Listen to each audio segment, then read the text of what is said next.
Hi, we have an incredible opportunity. We will almost have all the E-types, all the different models, a representative of every model produced behind me. And by the time you will have watched the end of this video, you will know everything there is to know about the Jaguar E-type, the famous child of William Lyons, his heritage for humankind. The story of the E-type starts with its engine, and the engine comes from the XK. XK was first car to reach 120 miles per hour here in Jabbeke, not so far away from us. XK120, XK140, and the last version, XK150, a little bit longer, a little bit larger, and a new engine, 3.8. And that engine was the first engine in the series of the E-type.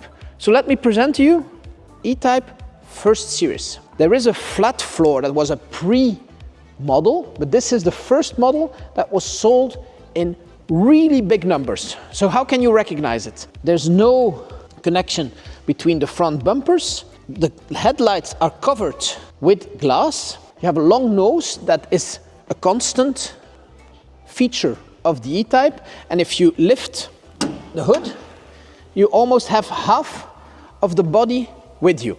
It's a monocoque chassis with Eiffel towers, they call it, the towers that support the front frame, the front suspension, excuse me, and the engine bolted on a monocoque, which was really modern.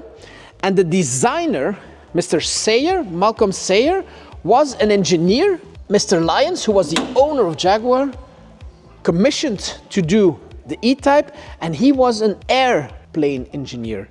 So he took all these techniques that he knew from the airplanes and he put it in a car. It's such a beautiful car and remains such a beautiful car till this day. So first series, 3.8 S engine from the XK150, 3 carburetors SU, interior also they look like fighter plane seats, very narrow, manual gearbox, the famous Moss gearbox, which was not so good, but still. Aluminium interior, so the center console was covered with aluminium, which also gave this aeroplane sensation with the little buttons like you had in planes. A good sitting position. Of course, this one is cabriolet. And then you have the rear where you have the gas tank and the spare wheel. On the first series, the lights are above the bumpers and the bumpers are not connected. And in the middle, you have the sport exhaust that comes out with 2 little pipes. 3.8 coupe, first series.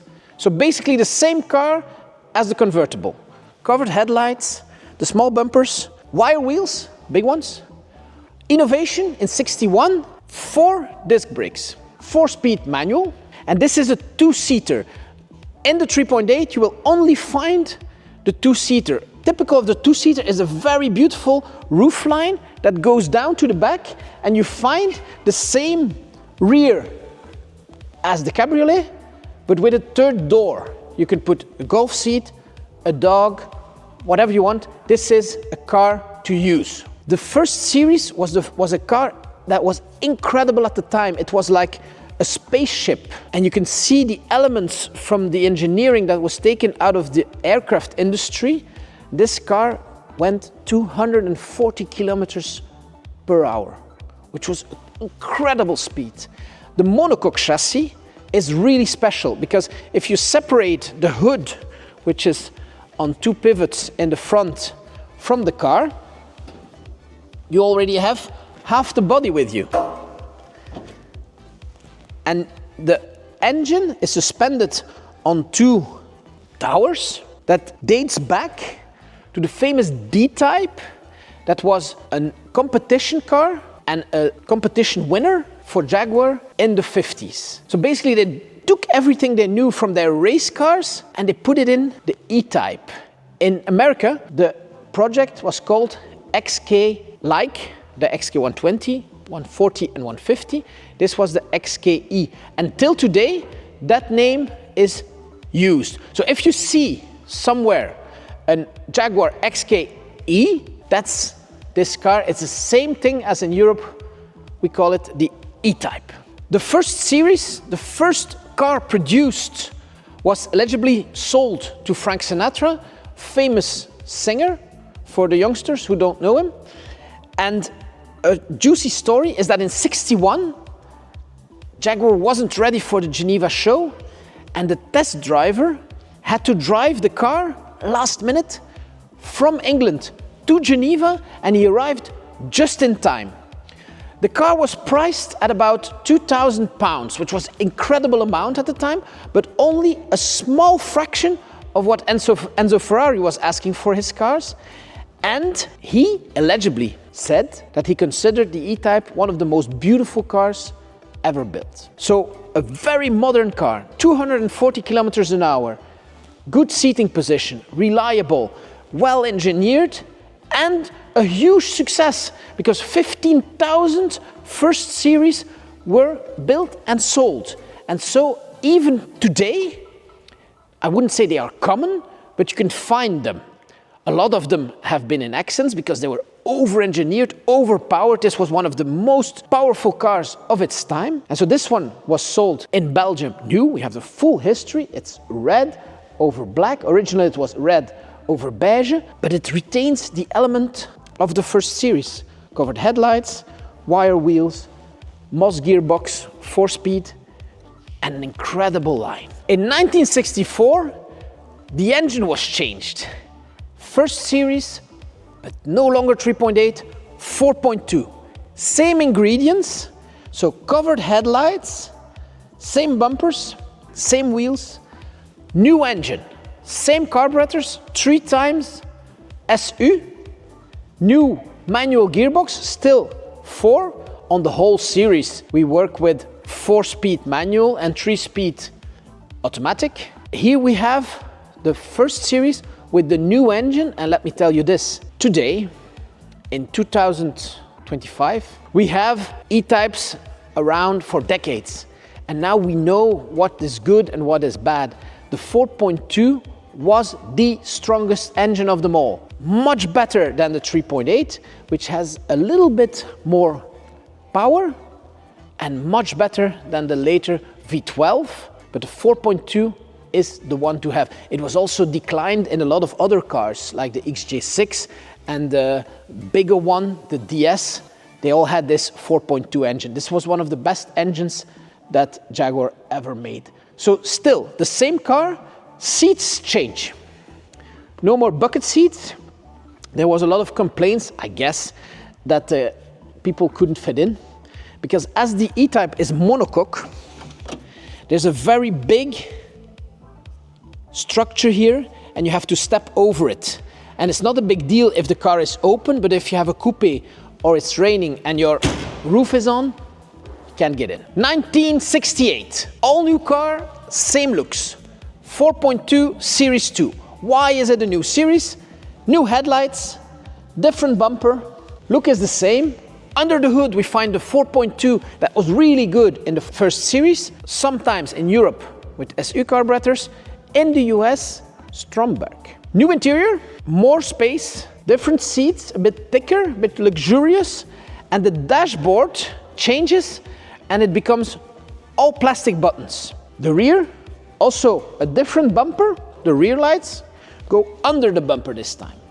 This is for safety regulations in the US. 4.2, second series, coupe.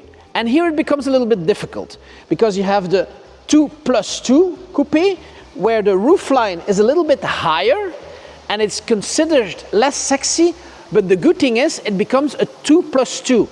On this model, Jaguar went for the sports luxury car and not the sports gentleman, no compromise car.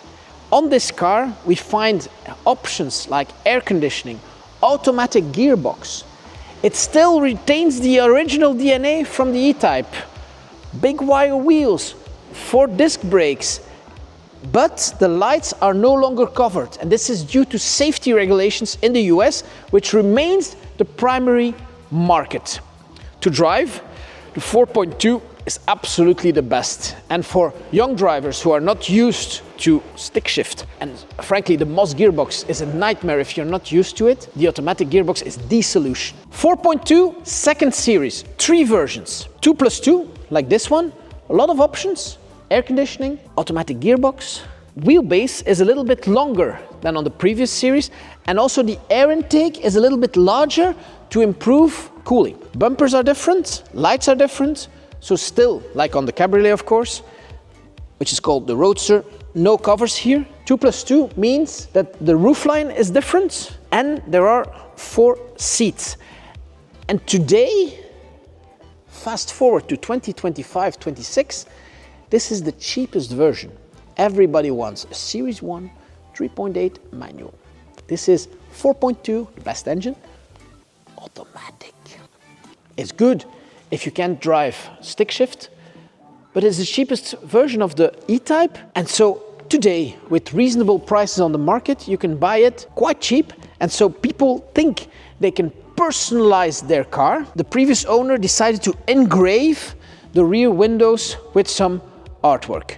Not to worry, you can buy the windows separately as a spare part and change them. 1971, all new E-Type. It's now 10 years on the market, so we have to change. But the DNA stays the same.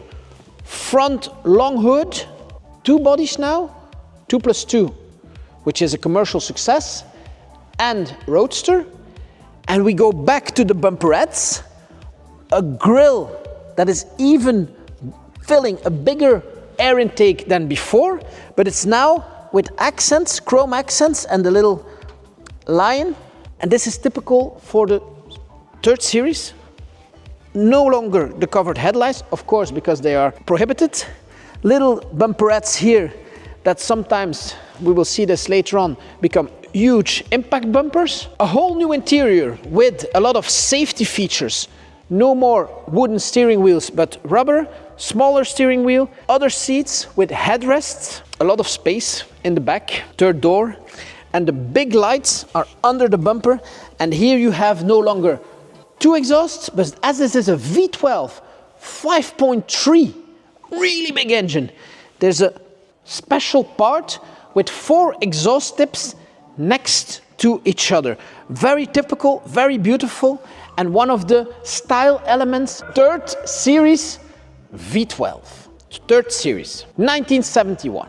So after 10 years, Jaguar changes the model completely. All new car, looks the same, but it's all different. It's even longer and larger, and it's no longer a sports car. It's a luxury coupe and cabriolet. 4 disc brakes, of course, still the monocoque, which was a huge success, and especially in the coupe, a very rigid car. And under the hood, the V12 with 4 carburetors, Stromberg carburetors. On the European market, you could find them with SU carburetors, but most of these cars, they were so expensive and so thirsty that most of these cars were sold to the US. We find the 2+2 body that was introduced on the 4.2 second series, and here most of these cars are automatic. Why? Because it's luxury. They drive by themselves. You just put it in drive, off you go. Quite fast, really big engine, 5.3, a little bit less powerful in horsepower, but huge torque. And now my préféré, the one I love the most. V12 5.3 Series 3 manual Roadster. 4-speed gearbox, air conditioning, good seats, headrests, really beautiful line. Big lights under the rear bumpers. Here we still have chrome wire wheels, and this is so powerful. It's incredible, and you can change gear whenever you want. So you can put it in 1st and drive off, put it in 4th, and it works. But you can also drive it like a real sports car. Even though it's not meant for it, it's really a GT, it's a tourer. After more than 10 years, the Jaguar E-Type and the last version, this was it. And this is one of the most original cars that I've ever seen. And even still today, After more than 50 years in the flesh, this makes my heart bump even harder. I've driven this car on several occasions. It has a sport exhaust. It's been really well maintained. And it's just everything you want from a big GT of the beginning of the 70s. This dates back to the 50s, but you can feel the luxury and the power of the 70s. It's safe to say that the E-Type family is an iconic family, and it dates back to the XK, which is also an iconic family. The engines were used in other cars like the MK2, like the S-Type, like the DS, but the E-Type still retains a special position, whether it be the 3.8 first series Cabriolet Roadster, the 3.8 Coupe, another 3.8 Roadster, the 4.2 first series, the 4.2 second series, or the 4.2, all new 4.2 Coupe 2+2 with all its safety and luxurious options, or another 2+2 in red, or the big engine, the roar of the V12 with most of the time an automatic gearbox, but also available in manual gearbox, where the E-Type changes and reinvents itself as a luxurious GT. This car has been an object of passion and excitement for the last 60 years and more, and my feeling is it will remain that way forever. So if you think of buying or selling an E-Type, think of me. I'm Xavier from Oldtimerfarm in Aalter, and if you want one, I can send you the inspection report of every car we have, or I can probably find you one if we don't have the car you need. But feel free to call me or send me an email. I'll give you recommendations. Thank you very much for watching this video till the end. I hope to meet you soon in Aalter. Thank you.